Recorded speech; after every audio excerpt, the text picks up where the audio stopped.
Pumalo naman na sa higit 1 milyong individual ang apektado ng magkakasunod na pananalasa ng epekto ng habagat na pinalakas ni Bagyong Krising at ng mga low pressure area sa loob ng bansa. Karamihan sa mga ito ay apektado ng mga pagbaha at mga pagguho ng lupa bunsod ng malalakas na mga pag-ulan dala ng mga umiiral na weather systems. Ang kabuuang detalye alamin sa report ni Criza Lopez.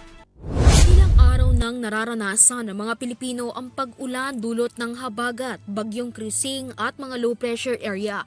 Batay sa datos ng National Disaster Risk Reduction and Management Council o NDRRMC, umabot na sa 1,412,845 na katao o 401,439 na pamilya ang apektado ng masamang panahon.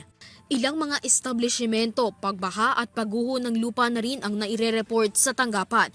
Karamihan ng mga apektadong residente ay nagmula sa Central Luzon na 616,611 na individual ang naitalang apektado. Sumunod ang Negros Island Region, apektado ang 166,335 at 157,730 ang apektado sa Ilocos Region. Sa pagbabantay ng NDRRMC, 77,108 na katao o 21,207 na pamilya ang lumikas na sa kanilang mga tahanan at kasalukuyan ng nanunuluyan sa mga evacuation center, habang 64,598 na katao ang piniling manatili sa ibang bahay. Samantala, tuloy-tuloy ang pag-iikot ng tanggapan ng Department of Social Welfare and Development sa pangunguna ni Secretary Rex Gatchalian sa mga nasalanta ng bagyong Krising at habagat. Kasabay ito ng pamamahagi ng DSWD ng family food packs sa mga residente.